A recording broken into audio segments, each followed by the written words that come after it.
नमस्कार, भूमि आईएएस के YouTube channel में आपका स्वागत है। 24 अक्टूबर को पीसीएस का एग्ज़ाम है और जितने भी हमारे साथी हैं जो पीसीएस का एग्ज़ाम देने जा रहे हैं, उम्मीद करता हूं कि पूरी तरीके से तैयार होंगे और अपने एग्ज़ाम को लेकर के बहुत ही संजीदा होंगे। एग्ज़ाम में हम आपकी हेल्प कर सकें, इसको लेकर के हमने ढेर सारे प्रोग्राम चलाए थे। जैसे हमने पीसीएस स्पेशल प्री की क्लास भी चलाई थी जो हमारे ऐप पे चली हुई थी। कई बच्चों ने उसको किया, उसको ज्वाइन भी किया था। हमने यूट्यूब के माध्यम से भी कुछ क्लास आपके लिए चलवाई थी जो फ्री में थी सारे बच्चों की। जैसे हमने यूट्यूब के माध्यम से साइंस की क्लास आपके लिए कंप्लीट करवाई थी पीसीएस को लेकर के। यूट्यूब के माध्यम से हमने हिस्ट्री की क्लास कंप्लीट करवाई थी आपके लिए, और यूट्यूब के माध्यम से ही हमने यूपी स्पेशल की क्लास भी करवाई थी आपके लिए। सारे हमारे यूट्यूब चैनल पर पड़े हुए हैं, आप चाहें तो वहाँ से जाके देख सकते हैं।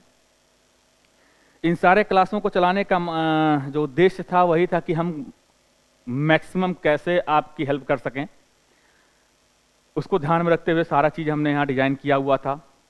हमने साथ ही सारे पीसीएस के बच्चों के लिए ऑनलाइन और ऑफलाइन मोड में 22 से 23 टेस्ट सीरीज फ्री में हमने आपके लिए लॉन्च किया था, जिसको आकर कई बच्चे हमारे यहाँ टेस्ट सीरीज दिए भी ऑनलाइन और ऑफलाइन। हम सारे बच्चों के लिए शुभकामनाएं करते हैं, चाहे वो बच्चा हमारे क्लास में आया हो ना आया हो। हमें जितने भी बच्चे सुन रहे हैं, जो भी बच्चे कल 24 अक्टूबर को पीसीएस का एग्ज़ाम देने जा रहे हैं, उनको मेरी तरफ से, विवेक रुद्रा की तरफ से, भूमि आईएएस की तरफ से, भूमि आईएएस के पूरे परिवार की तरफ से आपको ढेर सारी शुभकामनाएं हैं। हम शुभकामनाएं आज इसलिए दे रहे हैं क्योंकि आज ही लास्ट डे है। कल जो 24 अक्टूबर का एग्ज़ाम है उसके लिए आप बिल्कुल तैयार होंगे, कॉन्फिडेंस अपना बनाए रखें, क्योंकि सारा खेल मित्रों कॉन्फिडेंस का है। कॉन्फिडेंस वो चीज़ है जिसके दम पे बड़े से बड़े रास्ते को आसानी से पार किया जा सकता है, बड़े से बड़े समस्याओं को आसानी से हम पार कर सकते हैं।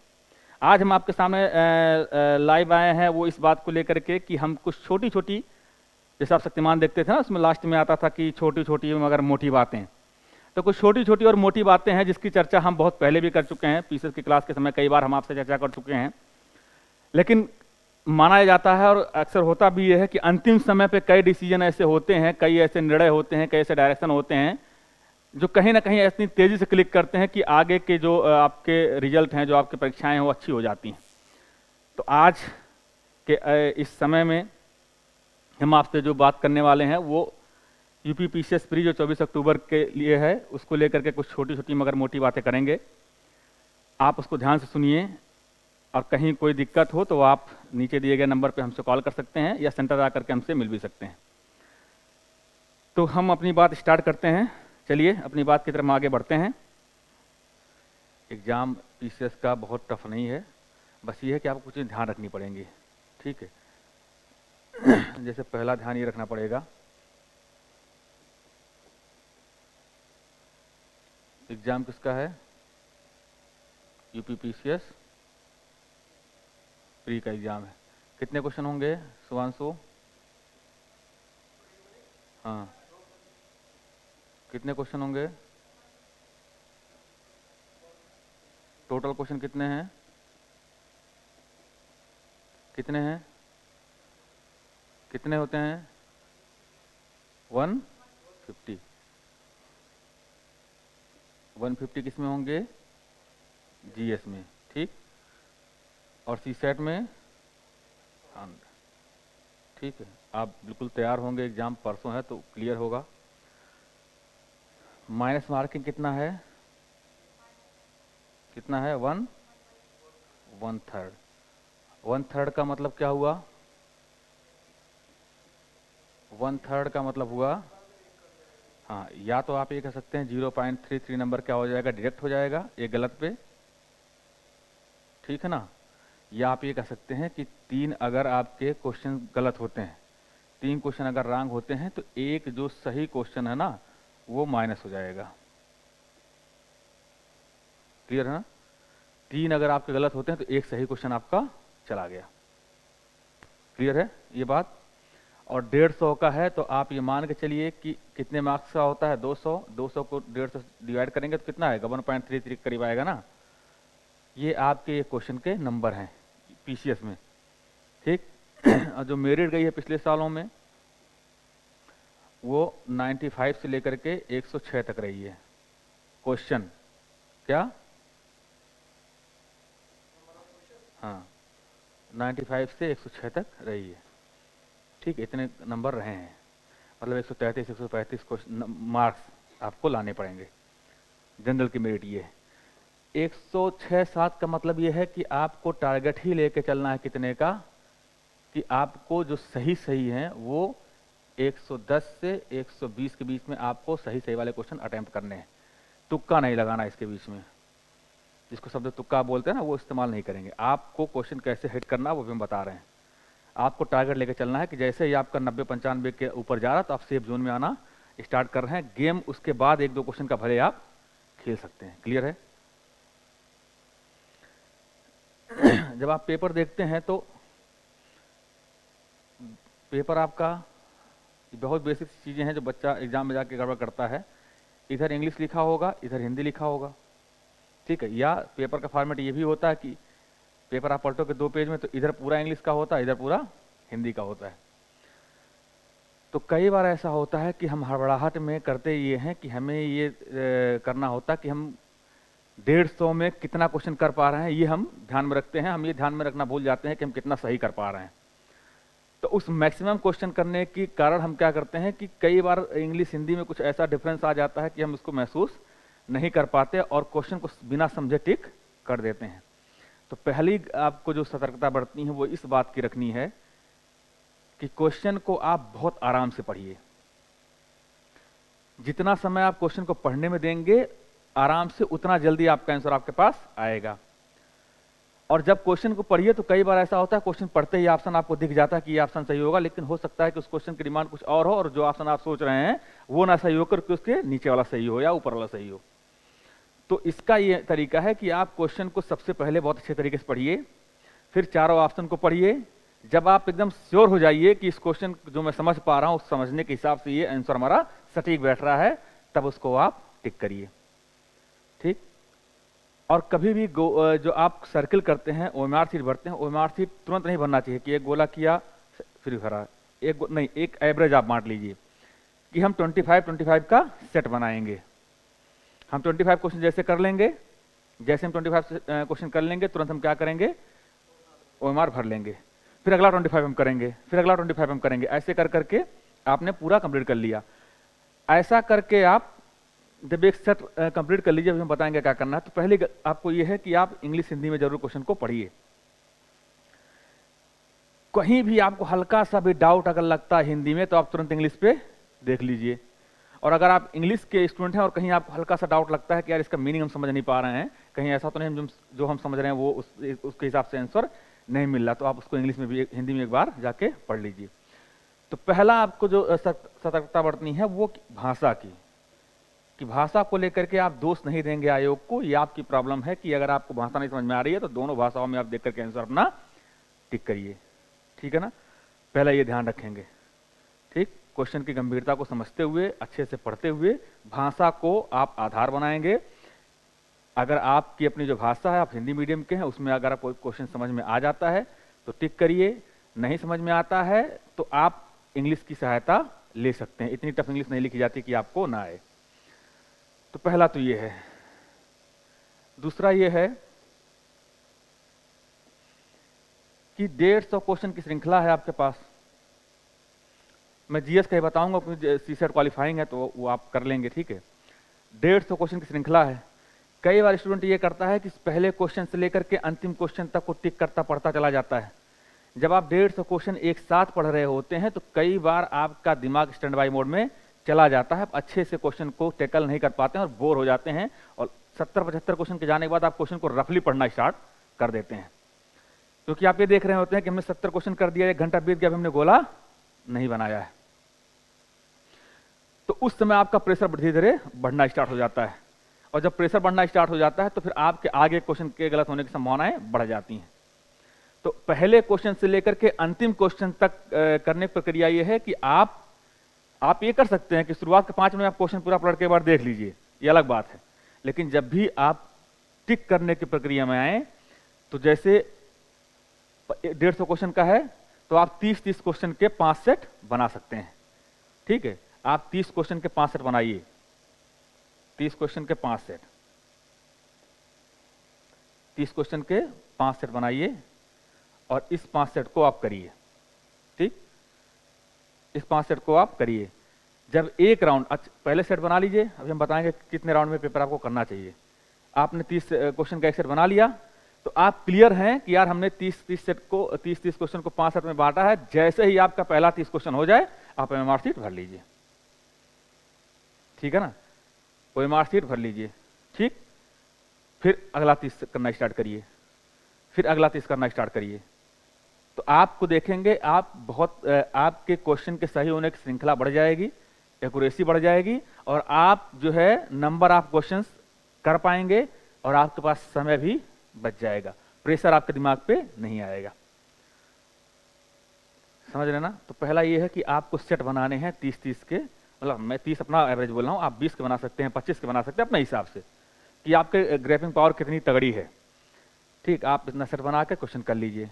ठीक, तो पहला दूसरा इंफॉर्मेशन आपके पास क्या है कि आपको क्वेश्चनों को स्टैंड बाय मोड में नहीं पढ़ना है, आपको सेट बना करके ही क्वेश्चन को करना होगा।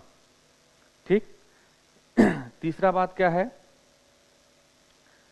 तीसरी बात यह है कि मैं कई बार ऐसा देखता हूं, जैसे हमने आपसे कहा सेट बना लीजिए 30 का, तो आपने 30 का सेट बना लिया। अब जब आप क्वेश्चन पढ़ रहे होते हैं तो कई बार ऐसा होता है कि क्वेश्चन के सामने आपको 3 डायलेमा पैदा होता है।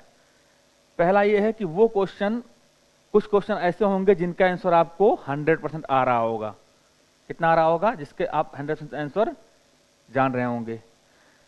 कुछ क्वेश्चन ऐसे होंगे जिसके 4 विकल्प में से कोई एक विकल्प आपको डिस्टर्ब कर रहा होगा। मतलब क्या है, दूसरे सेगमेंट में वो क्वेश्चन आपके सामने होंगे जिनका आप 70 से 80% के करीब जान रहे होंगे। ठीक, और तीसरा सेगमेंट आपके पास ये होगा जो आप 40 से 50% के करीब जान रहे होंगे। और एक लास्ट सेट बढ़ता है जिसमें आप मुश्किल से जान रहे होंगे 20 से 30%। तो पहला काम तो ये करना है कि इस पे गेम नहीं खेलना है। और ऐसे क्वेश्चनों की श्रृंखला मुश्किल से होती है 4 से 5। हर बार आयोग 4 से 5 क्वेश्चन ऐसे देगा कि अच्छे अच्छे स्टूडेंट उसको नहीं सुने होंगे, नहीं पढ़े होंगे।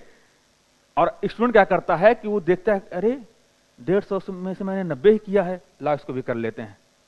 हो सकता है उस 90 में से उसके 80 सही रहे हों, लेकिन जैसे इसने इसको टच किया तो उसके 5 गलत हो गए। ठीक, 5 गलत हो गए तो कहां आ गया वो? 75 पे। और अगर इसको ना छूता तो क्या होता? वो 90 पे बना रहा था। मान लो 90 में से 5 गलत भी हो जाते, 6 गलत हो जाते, तो कितने करते? 2 क्वेश्चन। कितने सही होते उसके? 83। अब कहां हुआ? 83 मान लो उधर सही हो गए, लेकिन जैसे उसने छुआ तो 6 क्वेश्चन और चले गए उसके। क्योंकि यहां क्वेश्चन, अगर आप के ऊपर ईश्वर की बड़ी कृपा है कि आपका तुक्का सही हो जाता तो अलग बात है, वरना यहां क्वेश्चन गलत होने के चांसेस होते हैं 90%।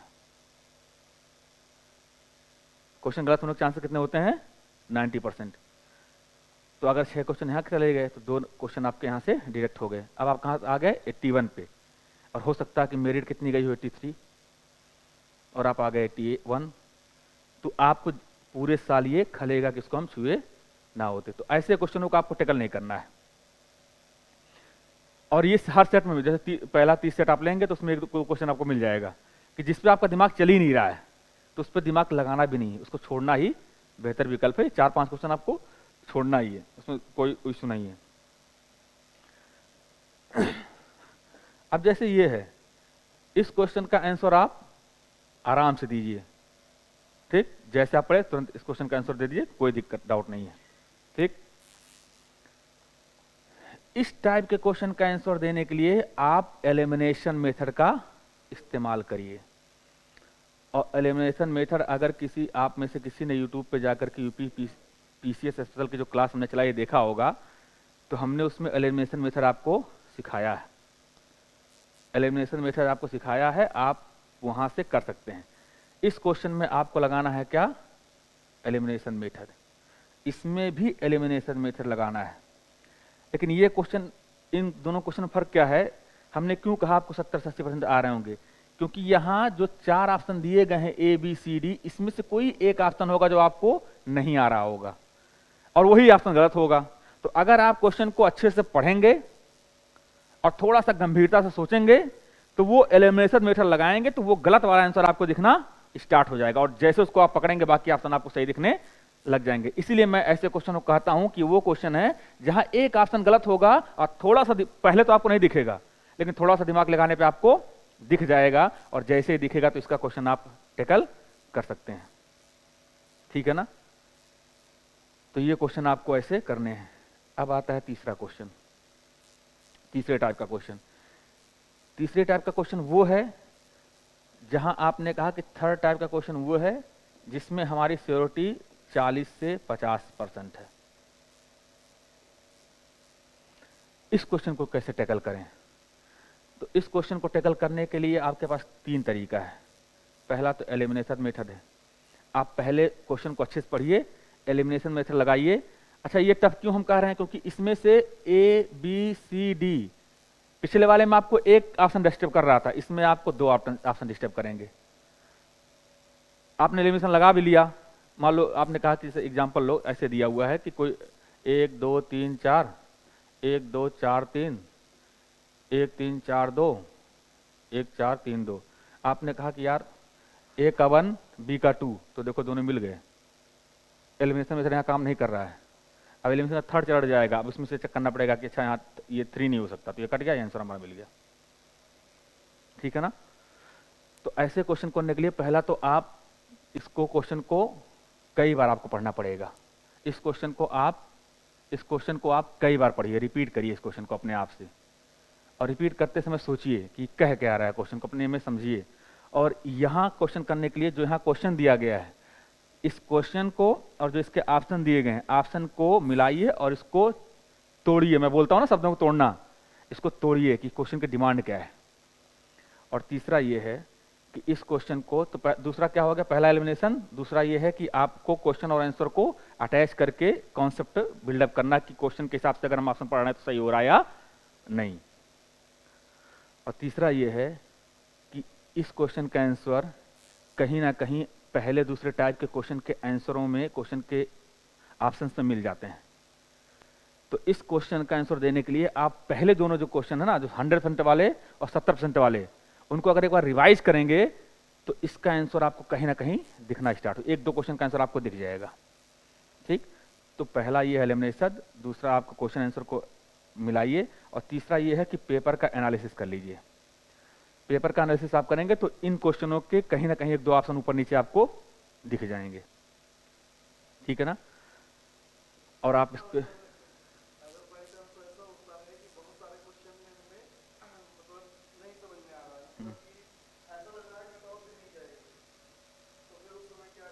वो क्वेश्चन वही होते हैं जो 4th टाइप वाले हैं, उनको छोड़ना होता है।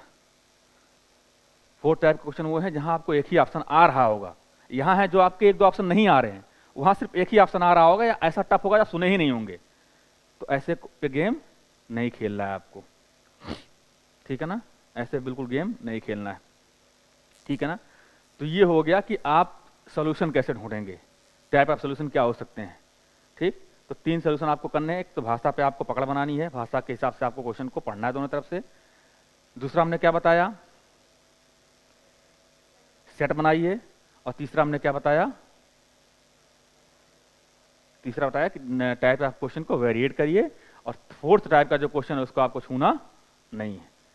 फिर लास्ट में एक काम आपको और करना है, जब भी आप एग्जामिनर के पास अपना पेपर जमा करने जाइए, जब भी आप जमा करने जाइए तो एक बार अपने पेपर का रिवीजन जरूर कर लीजिए कि क्या हमने सही भरा है, कोई एंट्री हमारी छूटी तो नहीं है। एक बार जरूर उसको आप चेक करिए, चेक करने के बाद उसको सबमिट करिए। जब आप संतुष्ट हो जाइए तो अपने पेपर में अपना मार्कशीट रख के आराम से बैठिए, जब वो आए उनको सबमिट कर दीजिए। ठीक है ना? तो रिवाइज जरूर करिए अपने आप से पेपर को एक बार कि पूरा हमने जितने क्वेश्चन भरे हैं वो हमारे कंप्लीट होंगे कि नहीं। कहीं ऐसा तो नहीं कि सेट भरते समय हमारा 1-2 क्वेश्चन छूट गया, हम सोच रहे भरा है लेकिन हमने वो छोड़ दिया। अक्सर ये हो जाता है। अक्सर स्टूडेंट लास्ट 5 मिनट में हड़बड़ाहट में भरता है और 3-4 गलतियां करता है। जैसे मान लो 5 का ए भरना है, 6 का बी भरना, तो 5 का बी भर देगा, 6 का ए भर देगा, या 5 का ए भर देगा, 6 का बी भी 5 में ही भर देगा। ठीक है ना? या क्वेश्चन उससे मिस हो जाएगा। एक बार भर रहा 1 का ए, 2 का बी, 3 का 4, 3 का बी, 4 का डी, तो 4 का डी छूट जाएगा और 5 का डी में चला जाएगा, एक क्वेश्चन आपका छूट जाएगा उधर। और जैसे ही एक श्रृंखला टूटी, जैसे ही एक श्रृंखला टूटी, सारे बिगड़ते आगे चली जाएंगे। तो एकदम सेट 30 का सेट बनाइए आराम से 1 का।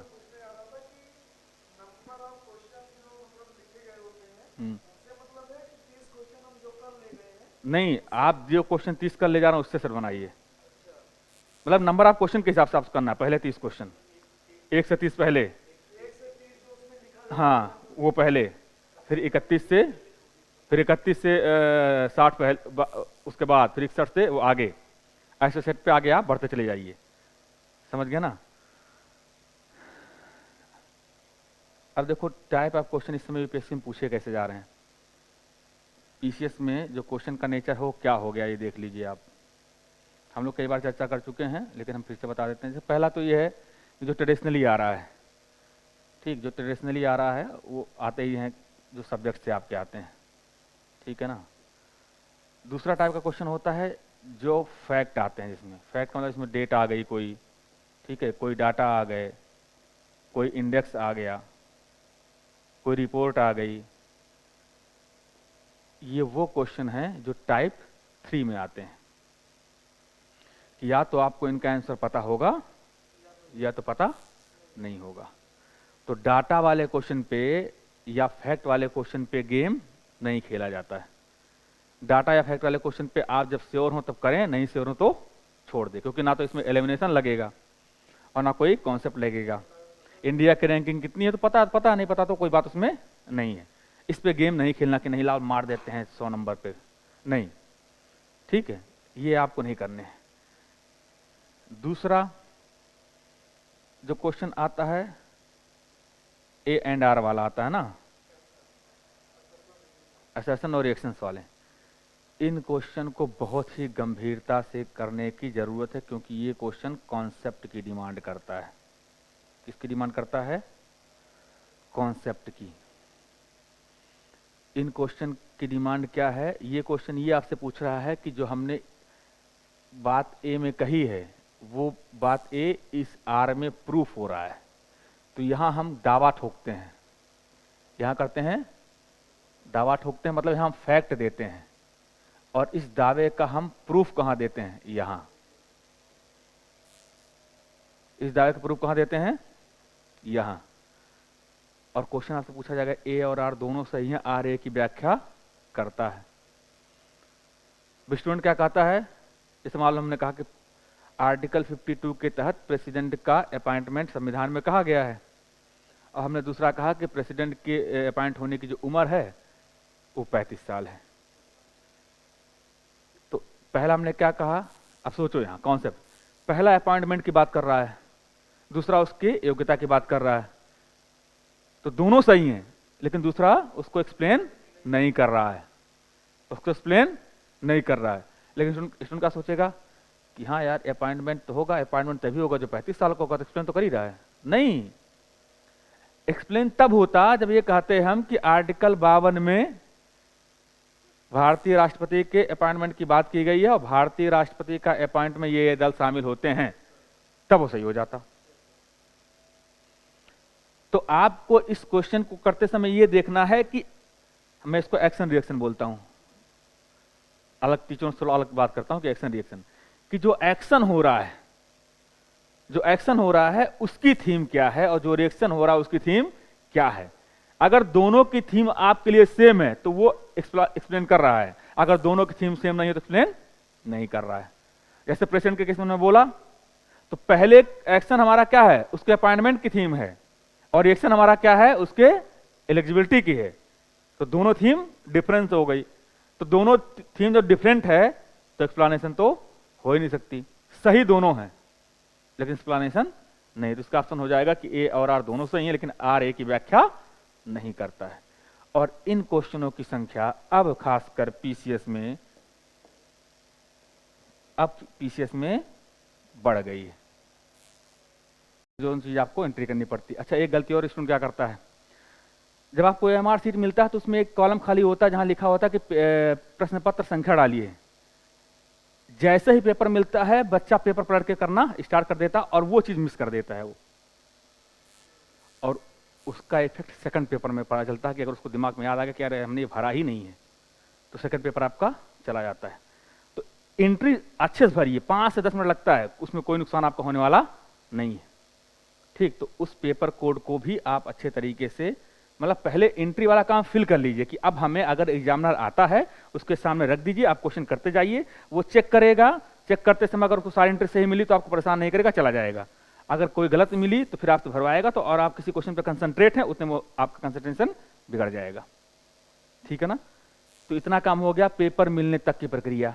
अब पेपर मिल गया तो आपको क्या करना है, अब पेपर मिल गया, आपका टाइम एग्जाम का स्टार्ट हो गया, तो सबसे पहले आपको ध्यान रखना है कि जो भी क्वेश्चन आपके सामने आएंगे उस क्वेश्चन को गंभीरता से पढ़ना है। ठीक है ना, गंभीरता से उनको पढ़ना है, और पढ़ते समय जो आपके सामने चारों विकल्प दिए गए हैं ना, उन विकल्प को इनसे लिंक करना है कि क्या विकल्प यहां मैच कर रहा है। अब हमने यह क्यों लिखा गंभीरता से पढ़ना है, क्योंकि कई बार ऐसा होता है कि जब आप पेपर पढ़ रहे होते हैं तो आपको भाषा की समस्या आ जाती है। किसकी समस्या आ जाती है, भाषा की समस्या आ जाती है कि कई बार आप हिंदी मीडियम के हैं, कुछ शब्द हिंदी के वहां नहीं समझ में आ रहे हैं, और आप इंग्लिश मीडियम के हैं, कुछ शब्द इंग्लिश में समझ नहीं आ रहे हैं। तो ऐसे कंडीशन में आप दोनों लैंग्वेज का इस्तेमाल कर सकते हैं, और आयोग ये कहता है कि अगर भाषा को लेकर के कोई प्रॉब्लम क्रिएट होती है तो इंग्लिश मीडियम वाली भाषा सही मानी जाएगी। ठीक है ना, तो आप दोनों भाषा में अपने क्वेश्चन को और ऑप्शन को देख सकते हैं, और अक्सर ऐसा हुआ है कि जैसे ही आप भाषा का प्रॉब्लम अपने दिमाग से हटाएंगे और आप भाषा को दोनों को तुलना करके पढ़ेंगे तो आपको आंसर मिल जाता है, क्लियरिटी है, खासकर इकोनॉमिक और साइंस में तो मिल ही जाता है। ठीक है, तो इसको आप देख लीजिएगा। दूसरा हमने क्या बोला था आपसे कि आपको, दूसरा काम हमने बोला था कि आपके सामने 150 प्रश्नों के सेट हैं, तो इस 150 प्रश्नों को आप सेट बनाइए। जैसे एग्जांपल अगर मैं कहूं मुझे करना होगा तो मैं 30 क्वेश्चन के 5 सेट बनाऊंगा, और ये 30 क्वेश्चन क्या है, जो आपके पेपर में नंबर ऑफ क्वेश्चन है वो है, पेपर में क्या है, नंबर ऑफ क्वेश्चन, जैसे 1 से 30 हो गया, 31 से 60 हो गया, ऐसे टाइप के। ठीक, सेट बनाइए और जैसे आपका सीट होगा वो मार्कशीट आप फिल कर लीजिए। ठीक, तीसरा हमने आपको क्या बात बताई थी, तीसरी बात हमने बताई थी कि नेचर ऑफ क्वेश्चन कैसे यूपीएससी में, नेचर ऑफ क्वेश्चन नहीं, तीसरी बात हमने आपको बताई थी, क्या बताई थी सुभांशु? तीसरी बात हमने आपको बताई थी कि सॉल्यूशन कैसे निकालना है, टाइप ऑफ सॉल्यूशन आपको कैसे ढूंढना है, टाइप ऑफ सॉल्यूशन क्या होंगे। ठीक, तो हमने बताया था टाइप ऑफ सॉल्यूशन क्या होंगे, क्या होगा, एक क्वेश्चन होंगे जो आप, जिसमें आप 100% श्योर होंगे, एक टाइप का क्वेश्चन होगा जिसमें आपकी श्योरिटी 70 से 80% होगी, एक क्वेश्चन होगा जिसमें आपकी श्योरिटी 40 से 50% की होगी, और एक होंगे जिसमें आपकी श्योरिटी 20 से 30% की होगी। हमने कहा ऐसे क्वेश्चनों को सीधे खारिज कर देना है। ठीक, जैसे इनको सीधे खारिज कर देना वैसे इनके सीधो टिक कर देना है। ठीक, इनको आपको छोड़ना है, इनको आ रहा तो तुम टिक करके इसका आंसर क्लियर कर देना है कि हमारे इतने क्वेश्चन हमारे सटीक हो गए। अब कहाँ है, ये 2 क्वेश्चन आपके सामने हैं, इन 2 क्वेश्चन में, इसमें आपको एलिमिनेशन मेथड लगाना है, आपका आंसर मिल जाएगा। जो 70-30-80 का रेशियो है वहां जैसे एलिमिनेशन मेथड आप लगाएंगे, एक आप गलत ढूंढ लीजिए, आपका आंसर आपको मिल जाएगा। बचा तीसरा वाला, तीसरा वाला क्या है, जिसको आप 40 से 50% का गेम खेलते हैं। तो इसमें क्या है, आपको करना है कि सबसे पहले तो आपको एलिमिनेशन लगाना है। ठीक, एलिमिनेशन के साथ यहाँ क्वेश्चन और जो ऑप्शन है, क्वेश्चन और ऑप्शन, इनको एक साथ पढ़ना है, इनको एक साथ पढ़ना है,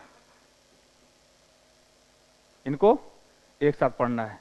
और तीसरा ये है कि जो 100% वाले हैं और जो 70 से 80% वाले हैं, इन क्वेश्चनों का आप जब रिवाइज कर रहे होंगे या जब इन क्वेश्चनों को कर रहे होंगे तो इन क्वेश्चन और इनका ऑप्शन यहाँ के रिपीटेशन से 1-2 क्वेश्चन आपको यहाँ मिल जाएंगे। तो थर्ड टाइप में ये तीनों मेथड आपको लगाने हैं। क्लियर है? और फोर्थ टाइप को आपको छोड़ देना है, बिल्कुल उस पर दिमाग ही नहीं लगाना है। ठीक, अगली बात हमने चौथी क्या बताई थी कि इस समय नेचर ऑफ क्वेश्चन क्या है।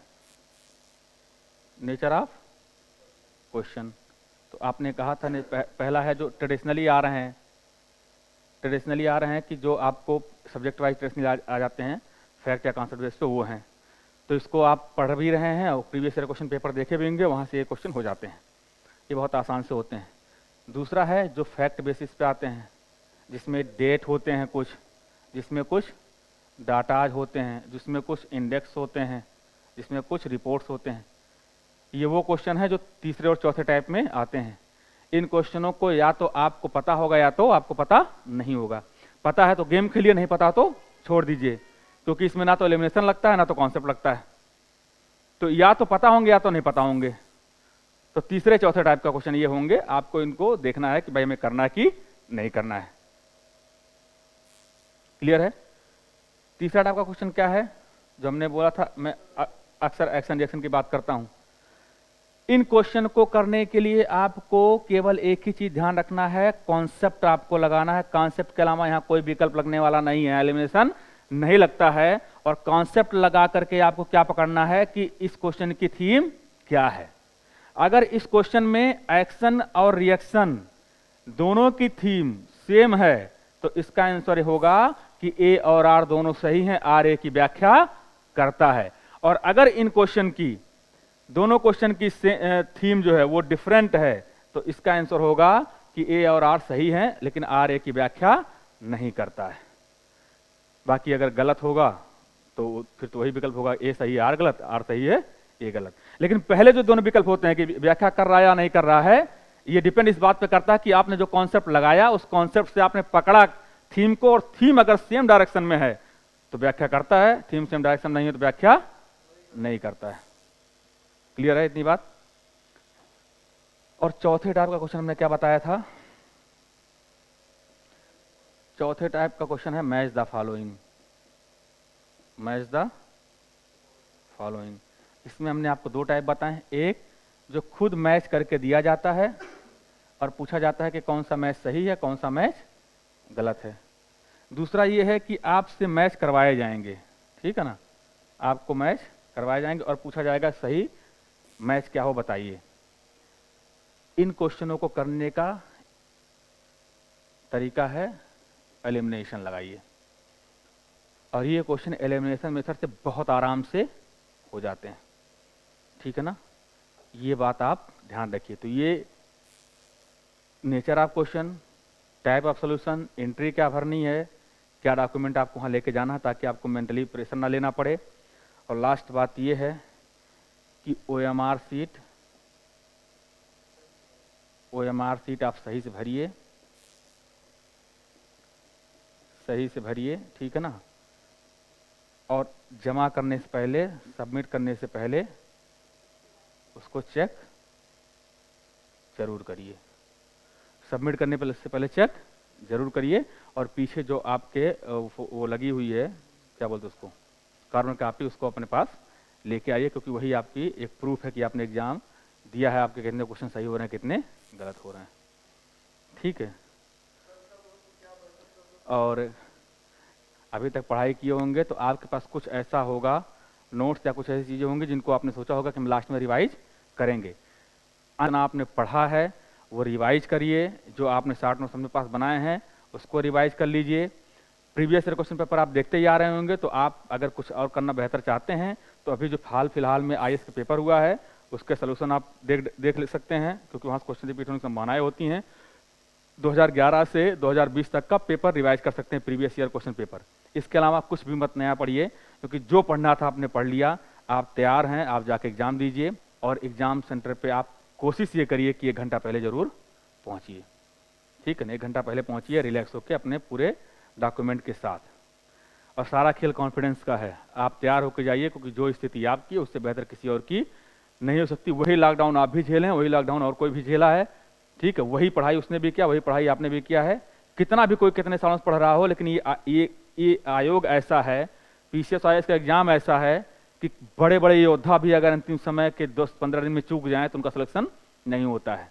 और बहुत ऐसे बच्चे हैं जो लगातार लास्ट दिन लगते हैं 15, 20, 25 दिन, और उनका सिलेक्शन हो जाता है। और इसका प्रूफ आप देख रहे होंगे कि इधर लगातार सालों में नए बच्चों का सिलेक्शन ज्यादा हो रहा है। तो इससे मत घबराइएगा एग्जाम में जाकर के आप कि आपके बगल में कोई बड़ी बड़ी दाढ़ी रख के 30 साल का आया हुआ है, कोई फर्क नहीं पड़ता उससे कोई फर्क नहीं पड़ता है। फर्क इससे पड़ता है कि आपका कॉन्फिडेंस कितना है। कई बार क्वेश्चन कॉन्फिडेंस से हो जाते हैं, कई बार क्वेश्चन कॉन्फिडेंस से हो जाते हैं कि कॉन्फिडेंस आपका बूस्ट है, आपका कॉन्सेप्ट अचानक कॉन्फिडेंस इतना बूस्ट है कि आपने कहीं गलती से भी किसी क्वेश्चन को सुना होगा और कॉन्फिडेंस आपका इतना बूस्ट है, ये क्वेश्चन तो मैंने सुना है, और जैसे आपने थोड़ा सा दिमाग पर प्रेशर डाला, क्वेश्चन का आंसर आपके सामने दिखने लगता है। नर्वस नहीं होना है। दो ही काम होगा यार आपके जीवन का, या तो 24 तारीख का पेपर निकलेगा या तो नहीं निकलेगा। कॉन्फिडेंस रहेगा तो निकलने के चांस बहुत ज्यादा हैं। नर्वस हो जाएंगे तो बहुत कुछ पढ़ने के बाद भी सिलेक्शन ना होने के चांस बहुत ज्यादा हैं। तीसरी कोई विकल्प तो बचता नहीं है।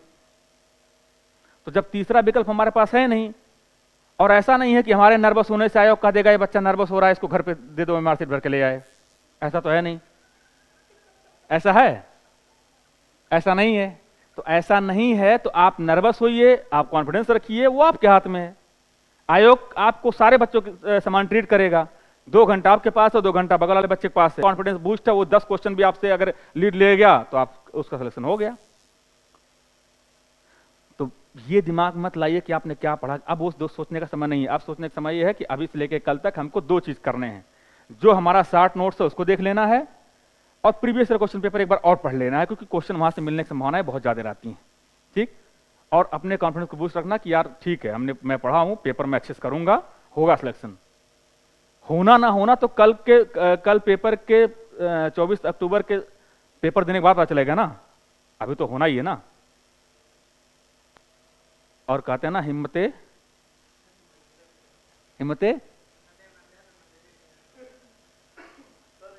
और इसकी मैं एग्जांपल बताऊं। मैं बार बार नाम लिखता हूं, मैं उस व्यक्ति से इंस्पायर्ड बहुत हूं जो भारत के सबसे युवा आईपीएस अधिकारी हैं। क्या नाम उनका? साफिन हुसैन। चोट लगी है, ब्लड निकल रहा है, पैर हाथ में चोट लगी हुई है, कॉन्फिडेंस देखिए बंदे का, पहला अटेम्प्ट है, कॉन्फिडेंस देखिए, दे के आता है, सोचता है होगा तो ठीक, नहीं होगा तो आप इलाज इसके बाद करा लूंगा, और टॉप मतलब आईपीएस बन जाता है।